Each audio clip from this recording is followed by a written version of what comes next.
اعوذ باللہ من الشیطان الرجیم بسم اللہ الرحمن الرحیم۔ پناہ مانگتی ہوں میں اللہ کی شیطان مردود سے۔ شروع کرتی ہوں اللہ کے نام سے جو رحم کرنے والا مہربان ہے۔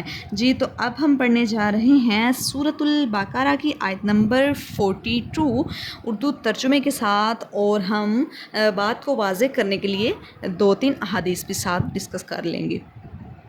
ترجمہ شروع کرتے ہیں۔ وَلَا تَلْبِسُوا الْحَقَّ، مت ملاؤ حق کو، بالباطلی ساتھ جھوٹ کے، وَتَكْتُمُوا الْحَقَّ، اور مت چھپاؤ حق کو، وَأَنْتُمْ تَعْلَمُونَ، اور تم جانتے ہو۔ سچ کو جھوٹ کا جامہ نہ پہناؤ اور نہ ہی سچ کو چھپاؤ، یہاں تک کہ تمہیں اگر اس بات کا علم ہو۔ یعنی اگر دین کی کسی بات کا علم ہو تو عالم دین کو اس بات کو واضح کر دینا چاہیے۔ اگر وہ واضح نہیں کرے گا، دنیاوی لالچ کی بنا پر وہ حق بات کو چھپا جائے گا، تو اس کو قیامت والے دن بہت سخت عذاب ہوگا، اس کے منہ میں آگ کی لگام ڈالی جائے گی۔ نعوذ باللہ، استغفر اللہ، اللہ ہمیں بچا کر رکھے۔ تو اب ہم اس آیت میں جو اللہ تبارک و تعالیٰ حکم دے رہے ہیں نا، وَلَا تَلْبِسُوا الْحَقَّ بِالْبَاطِلِ، حق بات کو جھوٹ کے اندر نہ ملاؤ، وَتَكْتُمُوا الْحَقَّ، اور نہ ہی حق کو چھپاؤ، نہ ہی ملاؤ، نہ ہی ملاوٹ کرو، نہ ہی چھپاؤ، یہاں تک کہ تم جانتے ہو۔ تو یہاں پر اللہ نے بیسیکلی تورات میں جو حضرت محمد صلی اللہ علیہ وسلم کی صفات موجود تھی، یہود نے اس کو بدل ڈالا تھا، تو اللہ نے ان سے پچھلی آیات میں اپنے احسانات جتلا کر آگے فرما دیا کہ تم لوگ اس بات کو جو میں نے اپنے پیغمبر صلی اللہ علیہ وسلم کی بشارت دے دی ہے اس کو بھی نہیں چھپا سکتے، اس کو بھی واضح کرنا ہوگا، کیونکہ یہود نے پیغمبر صلی اللہ علیہ وسلم کی جتنی صفات تھی اس کو بدل ڈالا تھا۔ پیغمبر صلی اللہ علیہ وآلہ وسلم کی کچھ احادیث ہیں اس شخص کے بارے میں جو حق بات کو چھپاتا ہے، جبکہ اس سے وہ بات پوچھی جائے تو وہ اس بات کو چھپا جائے۔ حضرت ابو ہریرہ سے مرفوع حدیث مروی ہے، جبکہ یہ حدیث مشکوٰۃ شریف میں ہے، من سئل عن علم علمہ ثم کتمہ الجم یوم القیامۃ بلجام من النار، جس شخص سے کوئی بات علم کی بات پوچھی گئی اور اس نے جان بوجھ کر اس بات کو چھپا لیا، تو کل قیامت والے دن اس کے منہ میں آگ کی لگام ڈالی جائے گی۔ استغفر اللہ، استغفر اللہ۔ ایک اور حدیث مبارکہ ہے، یہ ابو داؤد شریف کی حدیث ہے، اور ابو ہریرہ رضی اللہ تعالیٰ عنہ اس کے راوی ہیں۔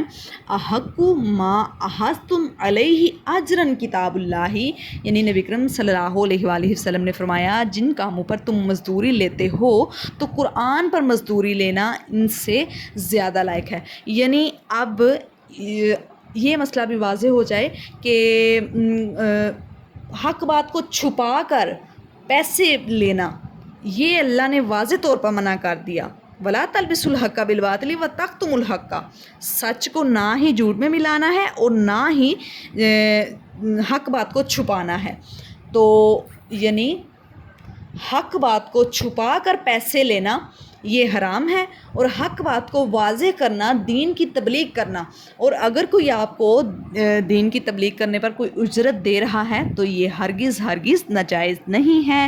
نبی اکرم صلی اللہ علیہ وسلم نے فرمایا دوسرے جن کاموں پر تم مزدوری لیتے ہو تو قرآن تو سب سے اعلیٰ چیز ہے، اس کی تو پھر مزدوری لینا سب سے زیادہ لائق ہے۔ یعنی ہم نے حدیث پڑھ دی، صحیح بخاری شریف کی حدیث ہے، حق ما احظتم علیہ اجرا کتاب اللہ، نبی اکرم صلی اللہ علیہ وسلم نے فرمایا جن کاموں پر تم مزدوری لیتے ہو قرآن پر مزدوری لینا ان سے زیادہ لائق ہے۔ اب ایک اور حدیث پڑھتے ہیں، پھر وہ شخص جس نے قرآن و حدیث کا علم محض دنیا کمانے کے غرض سے سیکھا، وہ کل قیامت والے دن آئے گا اور جنت کی خوشبو بھی نہیں پائے گا۔ اللہم لا تجعلنا منہم، یہ حدیث حضرت ابو ہریرہ سے روایت ہے اور ابو داؤد شریف کی مرفوع حدیث ہے۔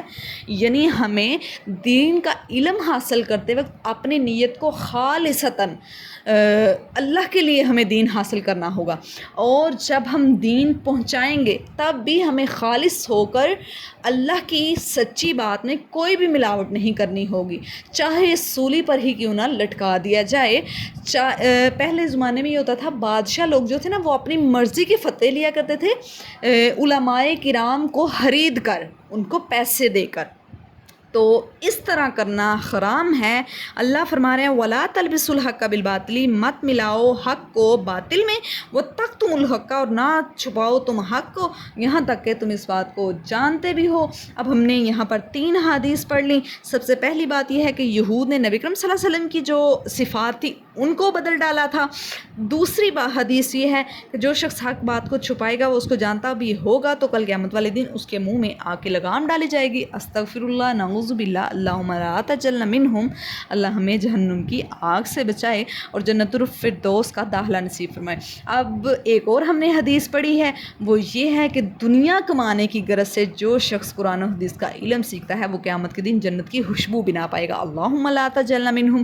اب ایک اور حدیث ہم نے پڑھی ہے، صحیح بخاری کی ابن عباس سے مرفوع حدیث ہے کہ جن کاموں پر تم مزدوری لیتے ہو تو قرآن پر مزدوری لینا ان سے زیادہ لائق ہے۔